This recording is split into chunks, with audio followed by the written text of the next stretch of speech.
जिसकी काल गणना असंभव है।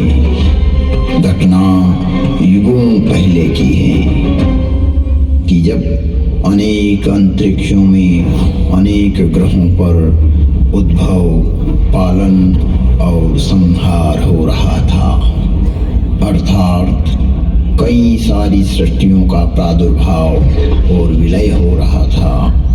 कई वहाँ की सभ्यताएं विकसित हो रही थी तो कोई नष्ट हो रही थी, और वर्तमान में भी यही क्रम अनंत कालों से चल रहा है और अनंत कल्प कल्पांतरों तक चलता ही रहेगा। यह अंतहीन क्रम है, परंतु यह घटना इस पृथ्वी नामक ग्रह की है कि जब यहाँ सब कुछ निशब्द था, समस्त पृथ्वी जल आप्लावित थी, तभी भगवान विष्णु ने वराह रूप धारण कर पृथ्वी के कुछ भाग को जल से बाहर निकाला, जिससे कालांतर में इस पृथ्वी पर जीव पनपने लगा। और एक बड़ी काल गणना के बाद यहाँ मानव पैदा हुआ, किंतु उसे किसी प्रकार का बोध नहीं था, किसी भी प्रकार की अभिव्यक्ति की समझ नहीं थी। ना तो उस समय शब्द था, ना कोई वर्णाक्षर। चराचर जीव जगत अपने अपने समूह में एक मूक दृष्टि से एक दूसरे को निहारते थे, लेकिन कुछ भी अभिव्यक्ति नहीं कर सकते थे। चारों तरफ इस पृथ्वी पर सन्नाटा ही सन्नाटा था। प्राकृतिक स्वरों, ध्वनियों के अतिरिक्त यह पृथ्वी निशब्द थी। ऐसे कई युग बीत गए कि अचानक ब्रह्मा को विचार आया कि पृथ्वी का निर्माण हो चुका है। विष्णु ने अपनी व्यवस्था भी व्यापित कर दी है, लेकिन शब्द की उत्पत्ति कौन करेगा? बिना वाणी अभिव्यक्ति कैसे हो पाएगी? जब ब्रह्मा और विष्णु को प्रेरणा हुई कि देवों के देव महादेव ही इस सृष्टि में शब्द की स्थापना कर सकते हैं, शब्द ब्रह्म का दान दे सकते हैं,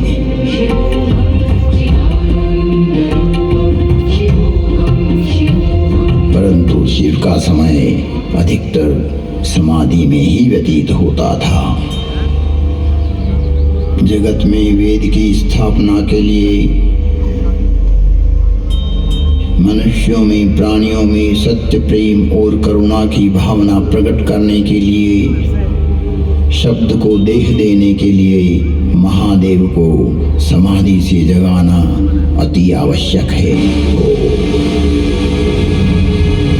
जब ब्रह्मा, विष्णु और सारे देवताओं ने महर्षि पाणिनि को प्रेरणा की कि वो महादेव को प्रसन्न कर जगत में शब्द प्रकट करने की प्रार्थना करें,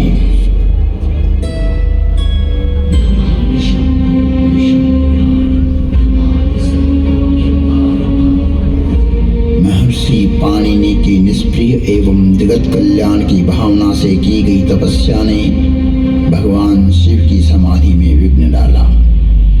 महादेव की समाधि असमय भंग हो गई। महादेव की जागते ही उनका रौद्र रूप प्रकट हुआ और उन्होंने अपना नाद शस्त्र डमरू उठाया और भयंकर तांडव करने लगे।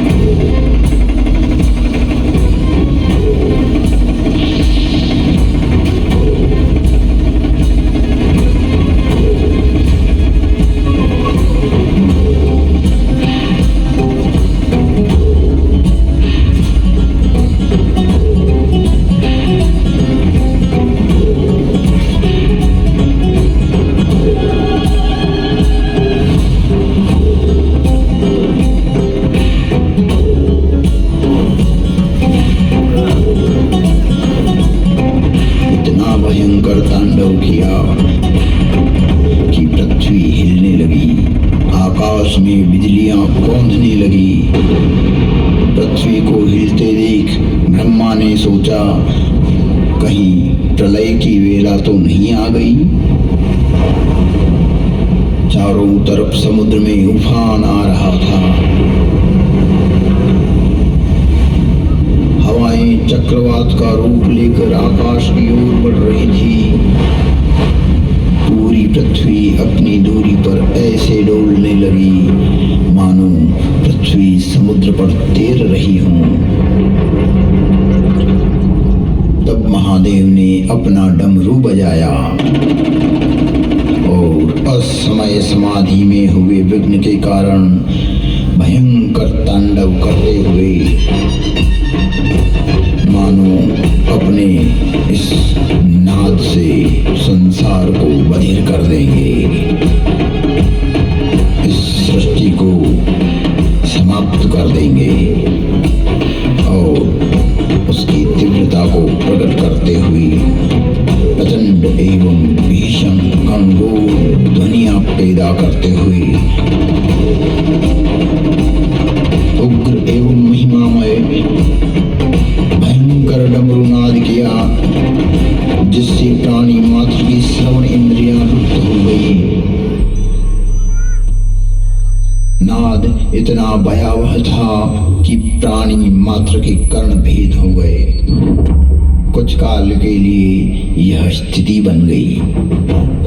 महादेव तांडव करते हुए अपने उग्र नाद वाद्य से कुछ ऐसी शाब्दिक रचना की जो आज इस भूमंडल पर शब्द और श्रवण का कारण है, जिसे महर्षि पाणिनि ने अवरुद्ध हुई अपनी श्रवण इंद्रियां पुनः जागृत होने पर शब्दों में पिरोया।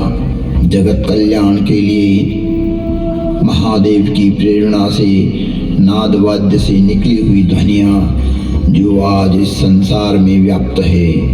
इस भूमंडल पर कोई भी व्यक्ति किसी भी भाषा में अपनी अभिव्यक्ति करता हो, उसका उद्गम स्रोत महादेव का डमरू ही है। और वो डमरू इस प्रकार बोला,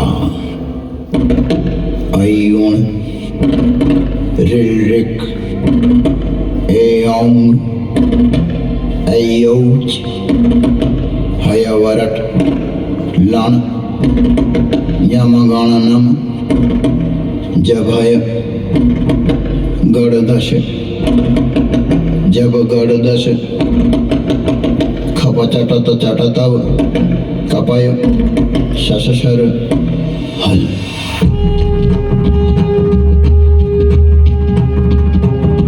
ऐं ऋऋक ऐं ऐऔ छय वरट लण यम गण नम जभय गणदश जब गणदश खपचटत चटतव कपय शशशर हल। यह था शिव का नाद शस्त्र से उत्पन्न हुआ शब्द व्याकरण। इससे शब्द की संरचना हुई और डमरू ने जिस प्रकार ये 14 शिव सूत्र परमात्मा शिव ने जगत को दिए, वो आज सभी की अभिव्यक्ति का कारण है। इति माहेश्वराणि सूत्राणि अनादि संज्ञार्थानि ऐसा मंत्या इतः हकारादि स्वकार उच्चारणार्थ लण्मध्ये तत्संज्ञकः हलन्त्यम् अदर्शनं रूपः तस्य रूप आदिरन्तेन सहिता उकारो जस्वदीर्घप्लुत आदि संज्ञाओं उच्चैरुदात्तः निच्चैरुदात्तः समाहारः स्वरितः मुखनासिका वचनोनुनासिक तुल्यास्य प्रयत्नं सवर्णं ऋवर्णयोर्मिथ सावर्ण्यवाच्यम् अनुदित सवर्णस्य चाप्रत्यय परः सन्निकर्षः संहिता हलोनन्तरा संयोग सुक्तिगन्तं पदम् तदुपरान्त अत्सन्धि हलसन्धि विसर्ग संधि अजन्त पुर्लिंगाः अजन्त स्त्रीलिंगाः अजनन्त पुर्लिंगा हलन्त पुर्लिंगा हलन्त स्त्रीलिंगा हलन्त नपुंसकलिंगाः अव्यानि वादयः अदादयः ज्योत्यादयः देवादयः स्वादयः तुदादयः रुधादयः तनादयः क्रियादयः चिरादयः पूर्व कृदंतम कृदंते उणादयः उत्तर कृदंतम विभक्ति अर्थाः केवल समासः अव्ययी भाव तत्पुरुष बहुव्रीहि द्वंद्व समासान्ताः साधारण तद्वित प्रत्ययाः। शिव के नाद तांडव के बाद संज्ञा संधि ओष्ठ जिह्वा कंठ नासिका पुल्लिंग स्त्रीलिंग नपुंसकलिंग आदि आदि वर्णों की उत्पत्ति के स्थान तय हुए। वाणी में व्यापकता आई, वाणी की श्रेणियां निर्धारित हुई, वर्ण का लिंग तय हुआ। मुख और नासिका से एक साथ उच्चारित होने वाले वर्णों की उत्पत्ति हुई, जो लघु सिद्धांत कौमुदी में संक्षिप्त रूप से वर्णित है, जिसका विस्तार सिद्धांत कौमुदी में प्रतिपादित हुआ है, जिसे हम अल्प समय में अभिव्यक्त नहीं कर सकते। शिव के निनाद तांडव के उपरांत महर्षि पाणिनि ने शब्द की रचना की और अक्षर को रूप देने के लिए प्रथम प्रार्थना की। नत्वा सरस्वतीं देवीं शुद्धां गुण्यां करोम्यहं पाणिनीय प्रवेशाय लघु सिद्धांत कौमुदी। महर्षि पाणिनि ने विनय कर लघु सिद्धांत कौमुदी की रचना की, जो आज इस जगत में सर्व भाषाओं का मूल है, जो कि सनातन है, शाश्वत है। नृत्यावसाने नटराजराजः ननाद ढक्वां नव पंचवारम् उद्धर्तुकामादि सनकादि सिद्धै एतद्विमर्शै शिवसूत्रजालम्। तुम त्रिभुवन गुरु वेद बखाना, आन जीव पावर का जाना, विश्वनाथ ममनाथ पुरारी, त्रिभुवन महिमा विदित तुम्हारी।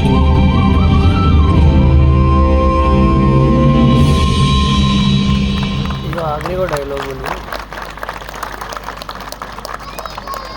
चालू ही फोटो ऑर्गेनाइज हो हर हर महादेव।